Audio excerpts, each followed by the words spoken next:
Good morning guys, mga kabsat ko. Today is March 18. Teka, patayin natin to. So I just thought of sharing with you what I'll be cooking today for lunch. It's actually adobo, pork adobo. This recipe has been passed on from generation to generation. Char. Pili kong recipe. Bilang mga Ilocano, amoy yung mata na maimas na nga ang adobo. So there are two types of adobo, yung tuyo and yung dry. So this one is the tuyo version.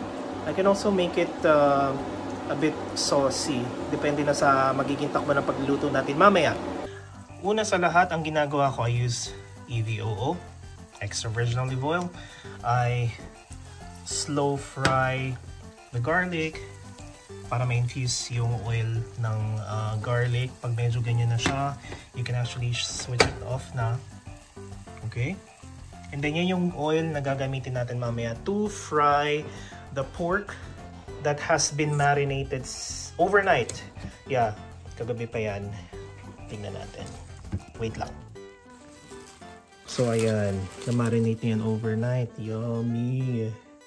So ang ginagamit ko usually is pork belly or pork shoulder.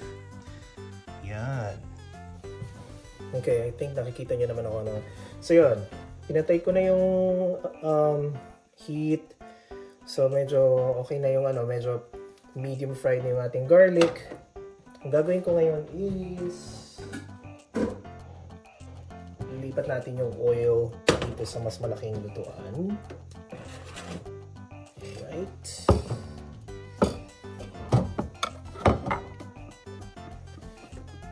Gagawin ko yung oil lang muna.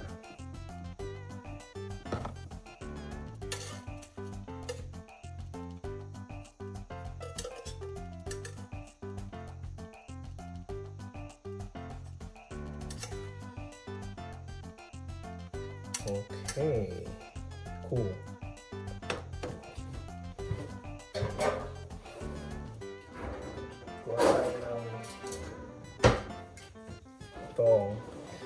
So, ilalagay na natin ito dito sa ating kaldero.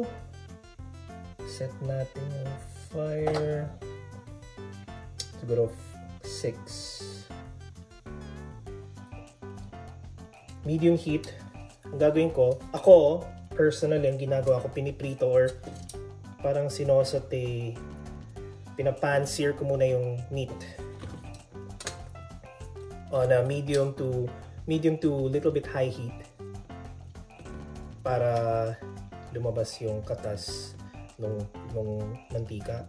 I mean yung oil, yung fat ng baboy. Yan.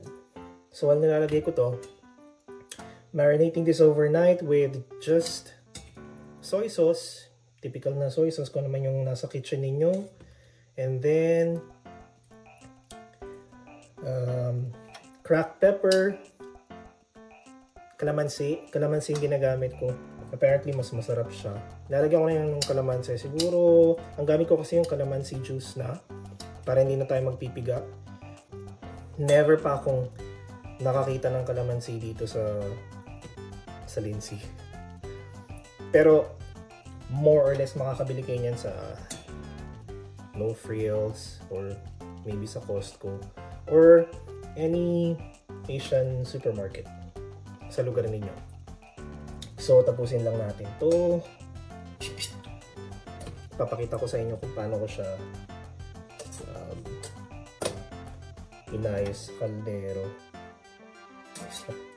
Masyadong marami yung karne natin para dito sa size ng lutuan. Okay lang yan. And then yung natitirang parang liquid na pinagbabaran, hindi ko yan itatapon. Gagamitin natin ito mamaya for simmering.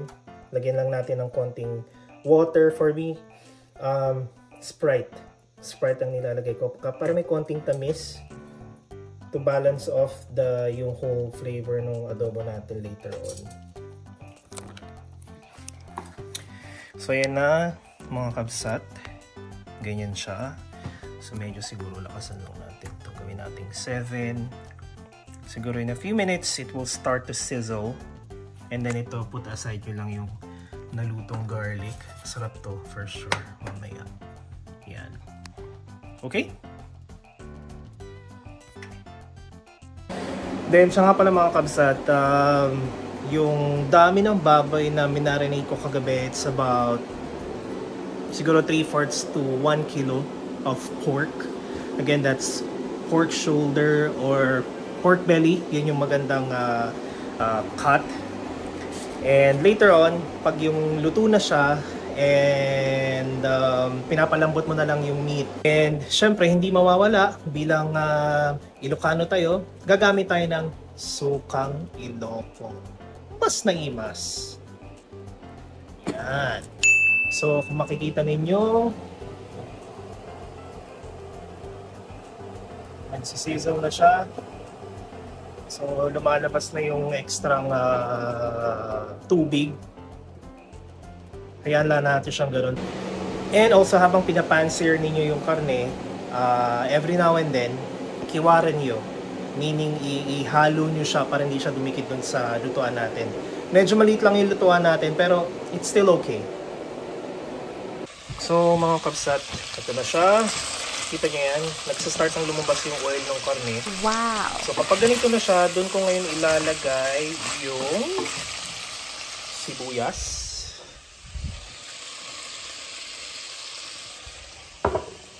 Wait lang.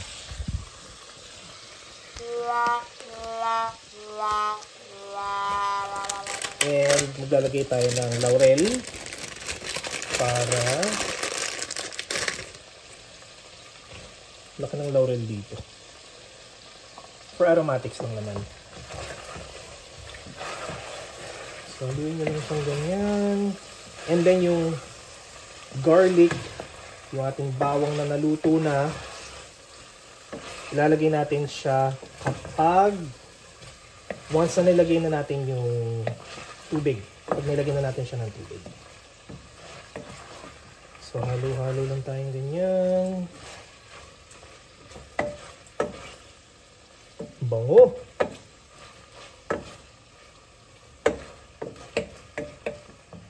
Alright.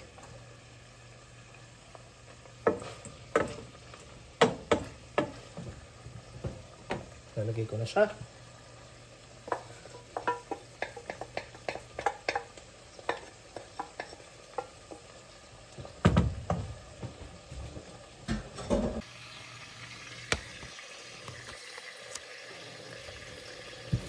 So, I'm back.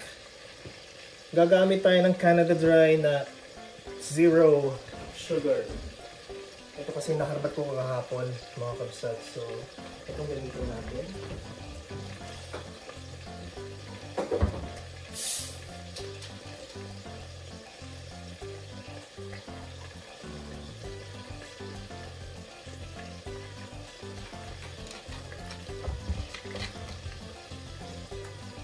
So, I'll be putting this much. Just enough to cover yung kung anong dami ng karne ninyo.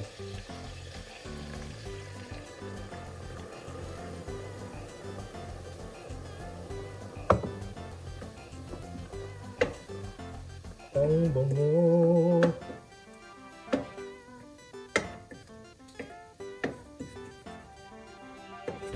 So, alam niyo naman, halos naririnig ninyo po. Parating kabsat lang sinasabi ko na. Hinahasa ko pa yung Ilocano ko eh. Nga makaawatak. Magsarita kayo makaawatak, for sure. Ayan. So ngayon, tingnan nyo. Ganyan siya, no? Siguro dagdagan pa natin ng just ng konti. Tapos isi-simmer natin to maybe for 15 minutes. Kitaan nyo lang na habang niluluto nyo siya. Siguro first 15 minutes, bring it to a boil, maybe low medium heat, depende sa lutuan ninyo. And dadagdagan ko lang to ng konti pang yan, Canada Dry, very good alternative for Sprite. And then let it boil. Tapos ipapa-reduce nyo lang yung liquid. Yep. Okay, papakita ko sa inyo ulit mamaya.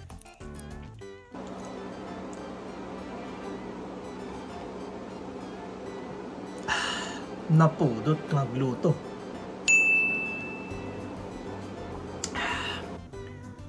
So mga kabsat, just an update. Ganito na siya.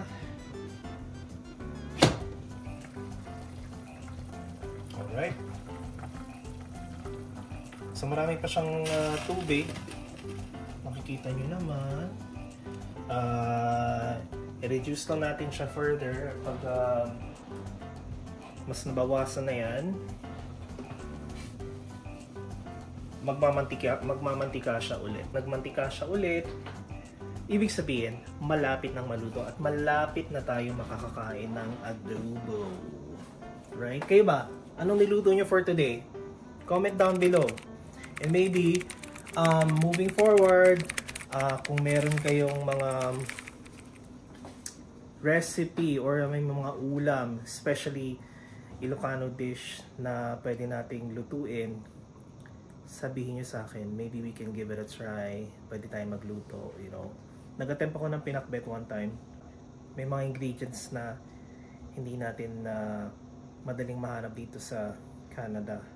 Like yung bulaklak ng kalabasa, yung ganon. Bunga ng malunggay. Sa amin kasi, sa bahay, pag nagluluto, ay, amin nga amin nga maisahub mo sa pinakbet. Nandun may kamote. And ano ba yung mga nilalagay nila usually? Bagoong. Tapos lechon kawali. Or daing na bangus. Mga kabsat! Kita nyo dito yun eh. Look at this. So, kita nyo? Nag-start nang lumabas yung oil. Wow. So, which means malambot na siya. Yup, na-check na natin. At the same time, that means malapit na siyang maluto. Right? Siguro mga ano pa to? Mga 10 minutes and we're done. Tikman natin mamaya. Yan guys. Almost done na. Papatayin na natin ngayon yung apoy. I mean, yung heat since hindi naman to gas stove. Diba? So, titikman na natin siya mga kabsat. Medyo nag-ano pa. Kumukulo-kulo pa. Pero, hindi na ako makapaghihintay. Kita nyo ba? Wow!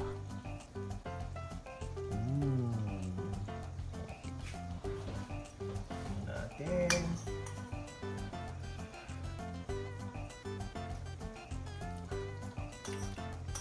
Sakto. Yup. Oh. Sarap.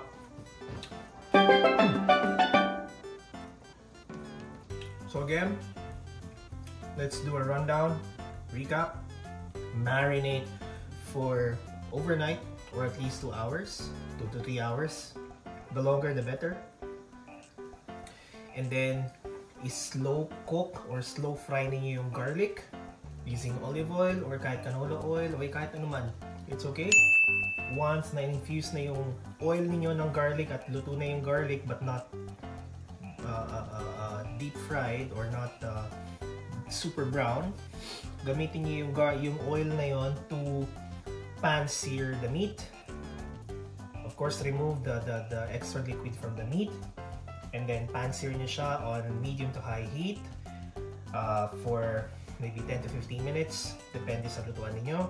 And then once na nag-dissipate or nag-evaporate na yung liquid, saka nyo siyang i-start na i-simmer slowly, slow cook, low to medium fire, again depende sa lutuan, for maybe at least 30 minutes. And then once na habang pinapakuluan nyo, titignan-tignan nyo siya.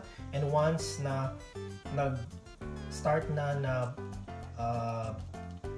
mag-separate yung liquid sa oil, then lalagyan nyo ng konting vinegar. Just now we used the sukang Iloco, mga 1 to 2 teaspoons. Depende na yun sa preference niyo. And then i-simmer ulit. Let it simmer for another 5 to 10 minutes until it's well done. Until you arrive at this result. Right?